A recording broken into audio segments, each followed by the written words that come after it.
The Film Basement is filmed in sunny West Hartford, Connecticut, in front of a live studio audience. Welcome to Crawdad-filled episode of the Filmmaker's Basement. I'm Brandon. I'm Andrew. And we're going to be bringing you down to the bayou, talking about some movies we saw this week, and just play a little game show later on. And if you can't tell, the movie I saw this week was Where the Crawdads Sing, and man, I regret this movie. Ooh, yikes. So, from the best-selling novel comes a captivating mystery. Where the Crawdads Sing tells the story of Kaya, an abandoned girl who raised herself to adulthood in the dangerous marshlands of North Carolina. For years, rumors of the Marsh Girl haunted Barkley Cove, isolating the sharp and resilient Kaya from her community. Drawn to two young men from town, Kaya opens herself to a new and startling world. But when one of them is found dead, she is immediately cast by the community as the main suspect.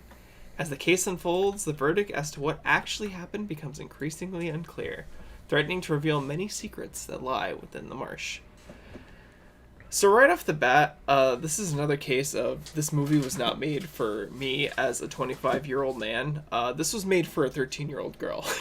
This is peak young adult garbage movie. I mean, I probably could have told you that just from the trailers, that this was going to be like a movie that's not made for young men. Or middle-aged men. But even still, I was hoping, you know what? Maybe it'll be good. I was wrong. This movie was really made hoping that teenagers would not know any better. And I think it worked, because the teenage girls in my movie theater were losing their minds. Like, they were like, this is like the Sonic movie for teenage girls. Like, they were about it. And I guess it makes sense, because I looked up this movie afterwards, because I had a lot of questions. And apparently this is like this comes from like one of the best-selling books of all time, allegedly. Like, it's sold, it's one of those long lists of stuff. So like, again, every teenage girl and their mothers has read this, which was the makeup of the movie theater besides me.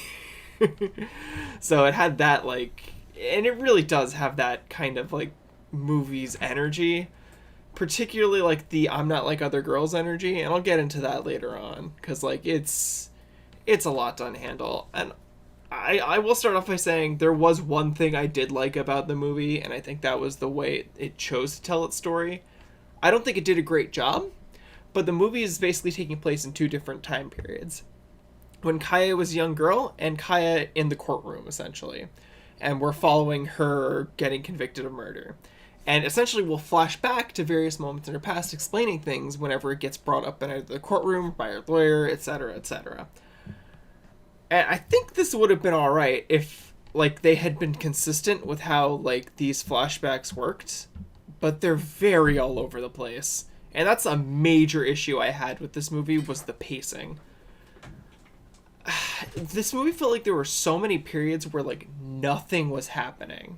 Like, nothing relevant to the story that was advancing the plot. Nothing that felt like it mattered.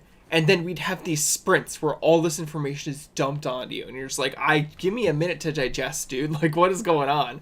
It's not even that I'm having trouble following things. It's like you had all this time to tell the story, and instead you're choosing to tell it in, like, the 5-minute sprints in between everything else happening. It was very weird and inconsistent. And not even just inconsistent with the pacing, like, inconsistent even within the shots themselves. There were so many times where I noticed, like, and it's fine if a movie has a couple, like, one or two of these, where it's like, you'll see a character, for instance, off to the side, they're, like, holding their arms crisscross like this, and then you cut to another shot, and they're entirely different. They're in, like, an entirely different position. And it's like, alright, well, that's, like, once you get a pass. Like, it happens sometimes, like, you know, you screw up. This was, like, constant. There were constant issues with stuff like this, which got really old really quickly. It's like, come on, guys, like, we're not even, like... You gotta like notice after some point this isn't lining up. Additionally, like in addition to those like inconsistencies, there are also some weird like issues with the time period, and this gets into deeper issues with the author, which I did not realize going into this. But like, so we have two very prominent black characters in this movie, and most importantly, this is taking place in the 50s and 60s. So if you have two very prominent black characters in the 50s and 60s, me at least, I'm expecting that to come up at some point. Because you think it would, especially considering this is very Southern. and you do get little hints that the townspeople are not okay with them. But, like, it's so, like, not a part of it, which feels kind of weird, honestly. Having these two characters seem like they fit in, and having this other, for lack of a better word, very pretty white girl who, again, has not, like, I'm not like other girls' energy, but she looks like every other girl. It's like I don't know, it's a very weird vibe. Also, apparently, I did not know this. Apparently, this might have to do with the author being racist. And apparently being connected to murder cases in Africa, which I did not know about, which I'm going to get into in tying into the ending, because I think she confesses to murdering these people in the end of this movie, which was a lot. Yeah, so apparently you look into it, she's like the author's like a conservationist, and apparently she does not have a very high, what's the way of putting it? Very high respect for the people who live in the area she's conserving. She's made a lot of statements that are like very like, wow, you should not be saying this in 2022, dude. This is bad. There's a lot of that. So that might explain why these characters are kind of like not up to par. Also, you shouldn't see this movie. Nobody should see this movie. It's not that good. I'm gonna spoil the ending as a result of it. I'm gonna go see this movie, just so you know. Do you want me to tell you the ending? Because I'm telling you, it's not like. I mean, not really. I'll watch it for myself. I'll leave it alone. This is a movie that I'm gonna end up going to see this week, I think. Okay. So. I won't say anything then, but I'm just saying, read the Wikipedia for her afterwards, because you're gonna. It's not good. Oh, yeah. It's bad. It's very like. Oh, you did kill those people in Africa, and you really admitted it. That is uncomfortable. Yikes. So yeah, that's not good there, and it's weird that got brought up into the movie. My other really big issue is this movie is extremely cliche, and cliches are fine. There's a reason they exist, and they can help a story progress. But this uses every cliche under the sun. I'm talking like the I'm not like other girls vibe, but like, and to preface this, she's again living in a swamp in the middle of nowhere in the 50s and 60s with no electricity, no running water, nothing, and making no money. And yet every time you see her, she is the most put together woman I have ever seen in my entire life. Like, it's to the point, it's like, it just doesn't make sense. Like, she would look a little more run down, and honestly, I'd believe it a little bit more if she was run down, living in the woods. Like, alright, I can see how people are judging her, but she literally just looks like all the other girls. Like, there is no difference between her and any of the other characters in the movie, and that just feels very off. And she's supposed to be like a loner who grew up in the swamp. A right? dingy like swamp loner. Swamp girl. Yeah, swamp girl. Who also, again, has no access to electricity or running water. Like, she has to have, like, a physical pump which she pumps to get her water. Like, this motherfucker's not taking showers. How is she looking like this? Like, it doesn't make any sense to me. In addition to that, like, every single man she meets is like lusting after her. Like, she immediately is able to get these two men who are just into her and all about her, which feels very weird because, again, you're like, she's supposed to be like this outcast in the town, but she never feels like an outcast. She feels like, I don't know, it's so much to just try to unpack that cliche, and it feels wrong in this kind of movie. Additionally, you got like the classic love triangles, which I don't know, it's just so much in addition to all the other stuff, like the nobody gets me vibes, where it's like, no, I mean, they seem to get you quite a bit, everyone seems to understand your situation, like, it's just kind of on you at this point. I don't know. It felt very much akin to like a Hunger Games book, if that makes sense. I don't know if you read those, but those books also have like, I'm not like other girls energy, and have like that classic love triangle, like all tying back into that young adult novel kind of feel. Yeah, I can see that. Yeah. So overall, I mean, it's not like great. I would also say the other big issue, at least for me, was I was very bored watching this movie. Like, it dragged on. I think it's like 2 hours long. It felt like 3 hours to me. Because it was so all over the place. I just couldn't follow it properly. I don't know. I wanted to get out of that theater the second the movie was done.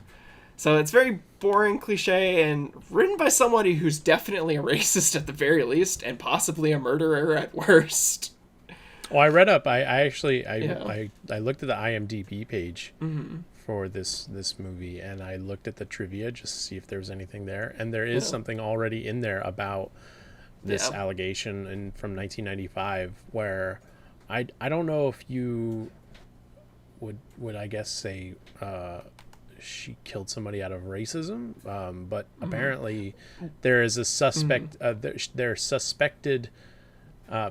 There's potential link between them and and them. I mean her, the author, and her husband or ex-husband, whatever, and Okay. and a poacher, like a suspected Okay. poacher. So like See, I'm not even talking about just that. She's literally made Oh. she's made actual comments besides there's that. Like, other stuff. Oh, yeah, yeah. There's some other stuff in there too. It's not just that. It looked like from that little blurb that they're they're wanted for questioning about a Yeah. death of a poacher, which Yes. sounds like they may have allegedly murdered a poacher, which Yes. I wouldn't really say is racism. No, it's but definitely, it's like- the comments she's made in addition to that where I'm Ooh. like, okay, she might be racist. She said, I don't even Allegedly. Yeah, I don't. I'm gonna paraphrase because I can't remember the full quote, but it's something along the lines of, "Man, I love Africa, but I hate what these Africans are doing to it." Like, just like not great, not great. Yeah, I don't know. Because not only is she making a very broad generalization there, she's calling them those Africans. Like, that's not good. And if she's saying that in public, I don't even want to think about what she's possibly saying in private. I don't trust it. She's sus. Well, But regardless, even disregarding that, the movie's not that good. if anything is going to get a cease and desist letter, it's going to be this episode here. For the slander.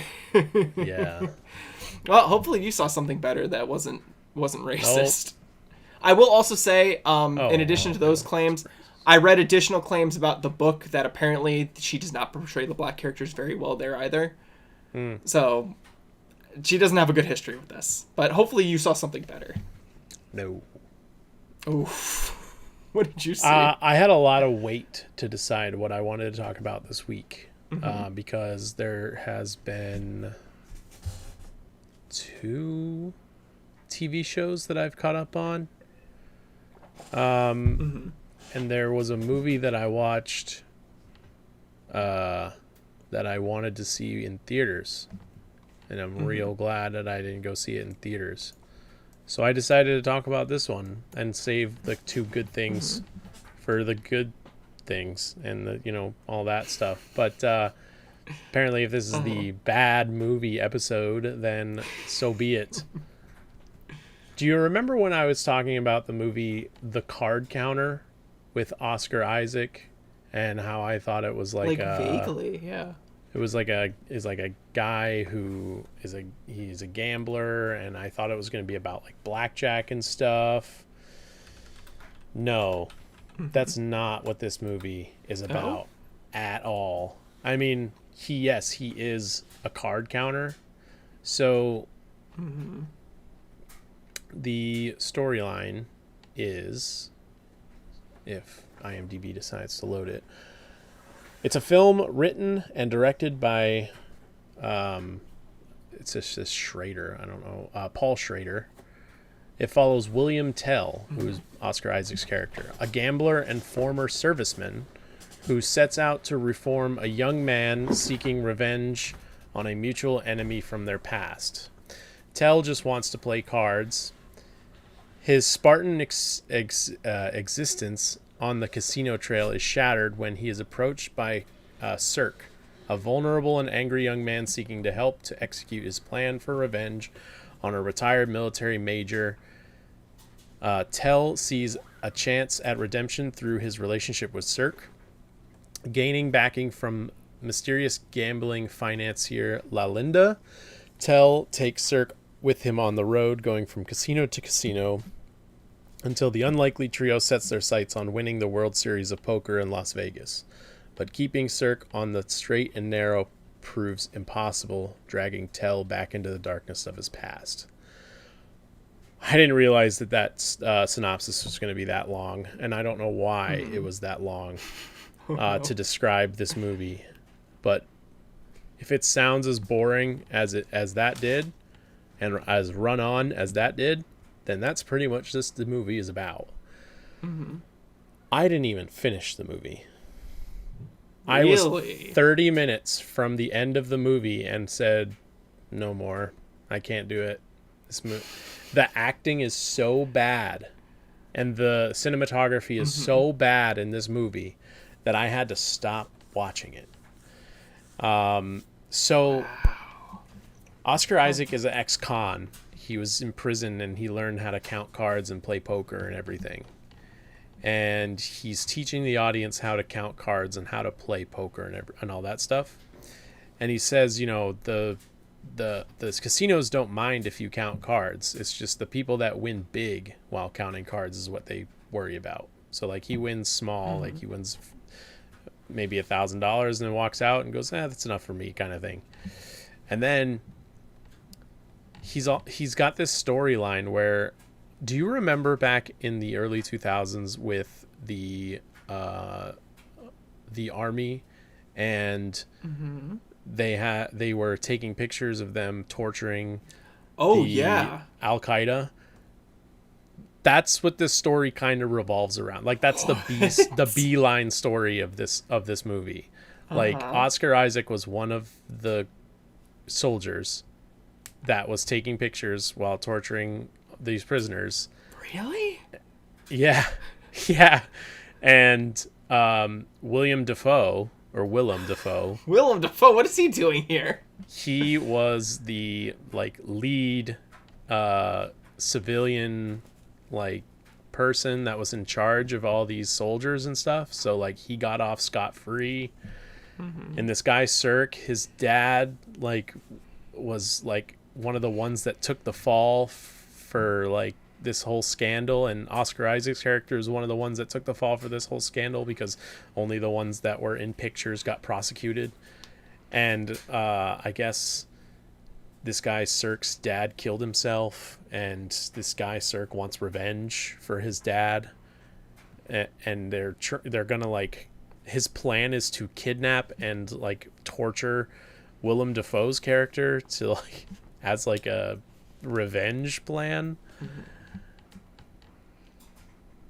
Yeah, I was they haven't even gotten to Las Vegas yet when I shut the movie off, and it was 30 minutes left. Oh my god. I'm having trouble following you even just hearing this. It was so all over the place, and Oscar Isaac's character had this weird thing where he'd go from hotel to hotel with a bunch of bed sheets, and he would wrap all the furniture and all of the bed frame and the bed in these white bed sheets. And it doesn't explain why he does that at all throughout the first hour and 10 minutes, because the movie's not very long. And then he takes what's his name? Is it Ty Sheridan, who was in Ready Player One? He was in this movie. And he takes him and he's just come with me in my car and let's travel the country going from casino to casino.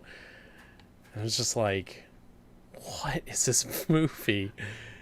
It's so bad. It's just it sounds like it's trying to be way too many things all at once. This is, and not being told well at that. No, and the acting is so bad. The script is bad. The cinematography is bad. The way that the characters deliver their lines is so bad. Tiffany Haddish is there's big names in this movie. It's Oscar Isaac, Tiffany Haddish, Willem Dafoe, and Ty Sheridan.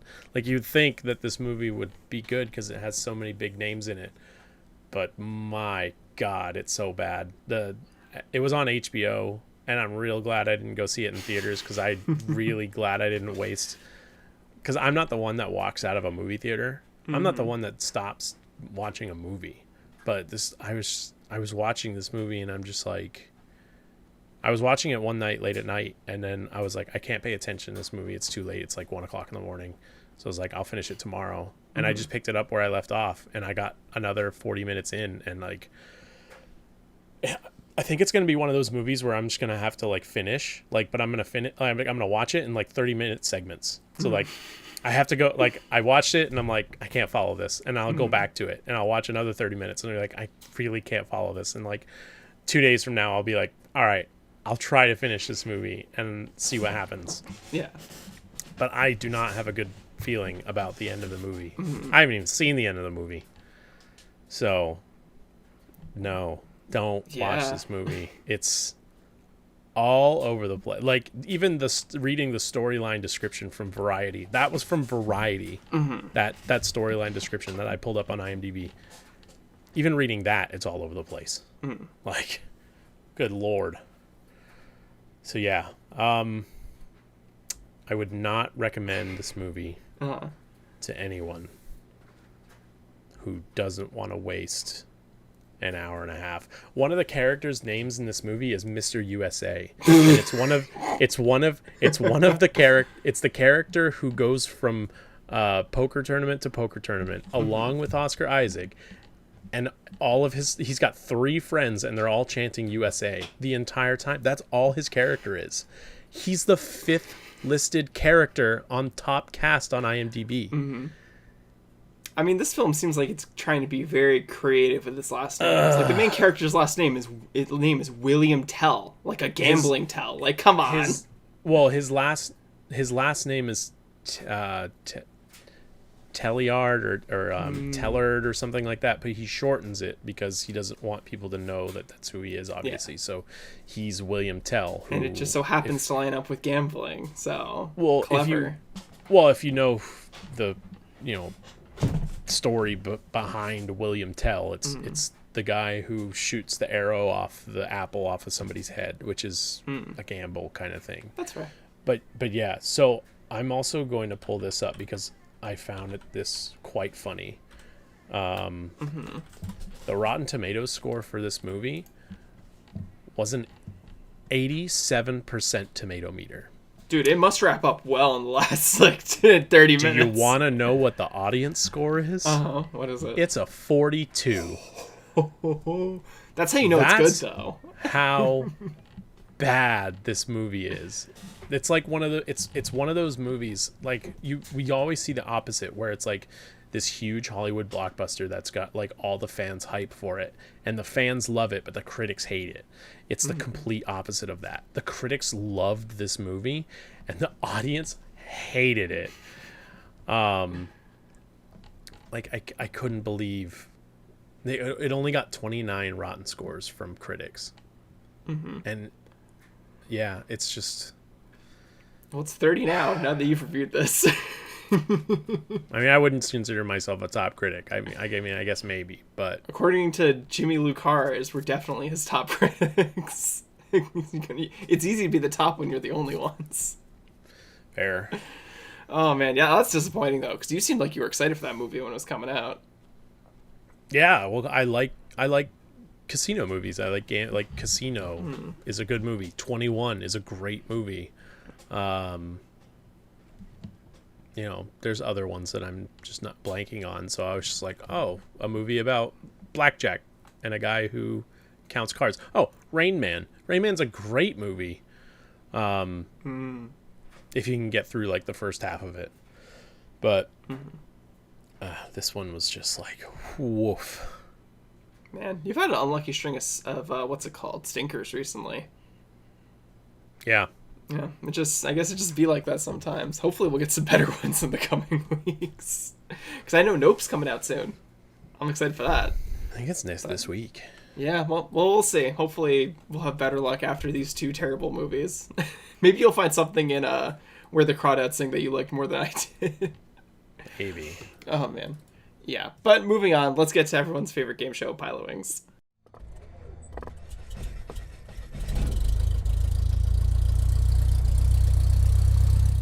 Okay, so Pilot Wings is a game show where I'm going to pitch Andrew 3 show log lines.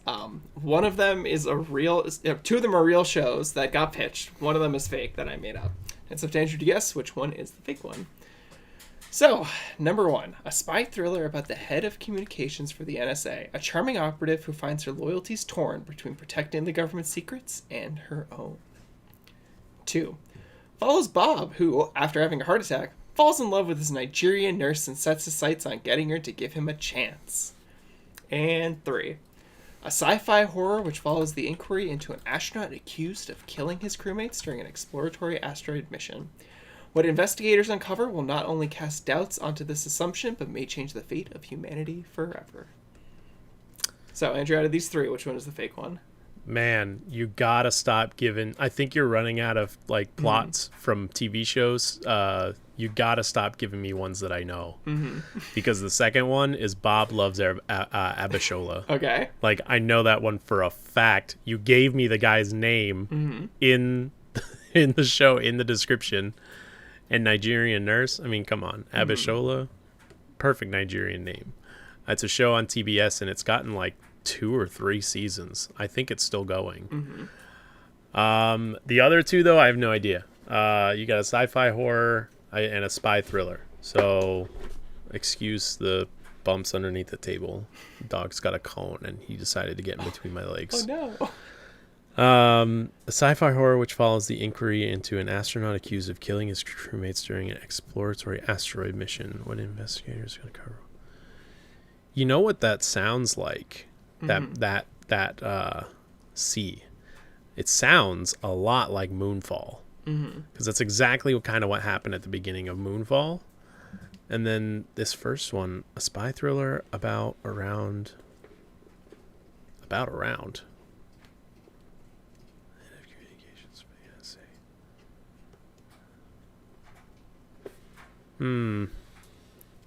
Well, I'm kind of gonna go with the cheap way out and say that the grammar mistake was your mistake. So I'm gonna go with A as the fake one, unless whoever wrote that from whatever big time TV developer was dumb and like made a mistake. But I'm gonna go with the first one. Okay. Well, I think they were dumb because the fake one was the third one. Is it really? Yeah. So you threw me for a loop then, because I didn't even realize that while I was reading it. For some reason, a spy thriller about around the head of communications for the NSA. That's a terrible sentence. Yeah, right? Not good. Let me check. Let me see. Maybe because I might have accidentally removed someone's name and then maybe that's what happened, but I don't think I did. So that's why I'm like. See, the third one was that was like my gut reaction was like, no, that one's not real. And then I reread that first sentence and was like, did he make another grammar mistake? Like, I know he's made grammar mistakes before and I've caught it. Yeah. Interesting. See. I'm looking at it right now. Not Our House. Yeah, this one's called The NS. No, this was in the actual pilot thing. Was it they really? screwed it up. A spy thriller about around the head of the communications for the NSA. Yep. That's a real sentence they put out into the. To be fair, this is from the Hollywood Reporter, so maybe they screwed it up, not the actual pilot people. But even still, I didn't even notice that while I was reading it. Well, people at the Hollywood Reporter need proofreaders because that sentence is awful. That is bad. I guess I just blocked it out. I didn't even see it. But yeah, no, you were right. I was trying to do more recent ones because I keep pulling ones from 2013, 2014. Maybe it's time to go back further. Yeah, man. I know these ones. Because there's Bob Salvatore. And this one was called Surveillance, and it was passed over. That's why I don't know that one. Yeah. It was passed over. Because they couldn't afford people to actually do their grammar correction. Yeah, third one is the fake one. Okay, well, that deals with our pilot links for this week. Maybe I'll trip up Andrew by accidentally putting in another one with grammar issues. Maybe that's what I start doing, is I start finding ones that have grammar issues, because people can't do their own research. People can't proofread. Yes. Simple. Apparently not, but let's find some of the movies that are coming out this week. Let's see what's actually coming out, because this is going to be interesting. Yeah, Nope is out this week, which is very exciting, because I want to see this movie so bad.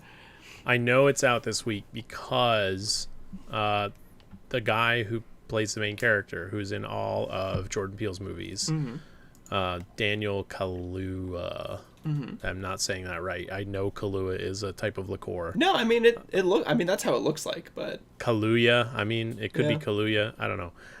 He is not returning for the Black Panther sequel because of production commitments to this movie. So I can't even blame him. Like Jordan Peele's a pretty cool director. It's hard to pass up a movie like this. Well, he's the lead. He's not going to be the lead in Black Panther. Yeah, exactly. Hard to also pass that up too. So yeah, definitely see Nope. Because man, this looks right up my alley. I've been waiting for this movie for months. But besides that, did they remove the coming soon thing? Yeah, I noticed that. It's not. Did they seriously do that? It's upcoming releases now, isn't it? I think so. I can't find it anymore. I hate it. Release calendar. I hate it because I like seeing the movie posters. Other than that, I don't see any movies here that I am interested in seeing. I probably am not going to see How to Please a Woman unless my woman wants to see that movie, which is a possibility. Yeah. My old school, Alan Cumming. No. Alone Together. I have no idea. No. So yeah, next week might be one of the TV shows that I review. Yeah, hopefully. Old school doesn't sound that bad. That seems watchable. Yeah. Let's say, what is it? In 1993, 16-year-old Brandon Lee enrolled at Beardsden Academy, a secondary school in a well-to-do suburb of Glasgow, Scotland. What followed over the next 2 years became the stuff of legend. So kind of like screwing around as like a teenager. It could be fun. I'm not saying it's gonna be great, but it's definitely worth a chance. That director has done nothing other than this movie. Ooh, is this his first role? That's pretty cool. And it's a documentary? It's probably one of those. It's listed as a documentary. It's probably one of those on IMDb. What's it called? Oh, like a mockumentary? Not even a mockumentary, where they take liberties with the past material. Maybe it's something like that. I don't know. Could be fun. Maybe this guy got up to some old shenanigans. Who knows? All I know is there's not really much coming out over the next 2 weeks. And then we start getting into nothing, really. I don't know. I'm pretty psyched to see Bullet Train. No, that's the only movie I'm excited for. That movie looks like fun. That's the only movie I'm excited for over the next 2 months. Dude, you're not gonna be excited for DC League of Super Pets. I don't know. I've seen so many trailers for that movie that it's just I'm kind of over it already. Yeah, it doesn't look good. Bodies, maybe. I don't even know what that is. It's like a horror comedy, I think. This looks very Blumhousey. Is this from Blumhouse? Yeah. I didn't even I got 2 seconds of the trailer and I'm like, this looks like a hurricane Blumhouse party movie. At a remote family mansion. A party game turns deadly in this fresh and funny look at backstabbing fake friends and one party gone very, very wrong. Yeah, major Blumhouse What was energy. that movie that I saw a preview for? Was it the what is it called? The prank one? Are you talking about that one? No, it's a movie that has Anya Taylor-Johnson in it, and it's about her and her boyfriend or husband go to this fancy restaurant on a remote island, and then they have to fight for their survival. Yeah. I want to see that movie so bad. That movie looks like it'd be pretty alright. Anya Taylor-Joy. What did I say? Johnson? That's Power Ranger. Anya the Rock Johnson. Anya the Rock Johnson? The Rock Johnson. The Menu. That's what it is. Okay. Yeah, that one looks like fun. That comes out November 18th. Okay, sweet. So I've got a minute. A lot of time until that one. It's got Anya Taylor-Joy, the Beast from the newest X-Men movies, and Voldemort in it. Okay. And apparently Sid the Sloth is also in it. Oh, dude, as Sid the Sloth? Yeah, no. That's awesome. the actor who plays Sid the Sloth. Okay, something to look forward to. Who was also in one of my favorite M. Night Shyamalan movies, The Happening. Okay. I love that movie. Okay. And I don't know why. That movie's so bad. I was about to say, very interesting choice of a Shyamalan film. I love the acting in that movie. You want to talk about bad acting in a movie? That movie has some terrible acting, but it's hilarious. Yeah. Back when M. Night Shyamalan, everyone thought M. Night Shyamalan was going to be the next big thing. I mean, kind of is. Shape of Water was pretty good. Wasn't that M. Night Shyamalan? I think it was. Didn't it? I thought that's Guillermo del Toro. That was Guillermo del Toro. I thought you were talking about the woman in the water or whatever. He did a No, water-based Sh- movie. Shape of Water, isn't it? No, Lady in the Water. Lady in the Water was his. Lady yeah. in the Water. Yeah, That's yeah, it. yeah. All right. Well, I'm pretty all set to go. Andrew, do you have anything you'd like to talk about before we close out? Nope. Awesome. All right. Thank you all for listening. Hope to see you guys next week. Thank you all for watching. I'm Brandon. Mander. And it's been a pleasure talking to y'all. See y'all next time.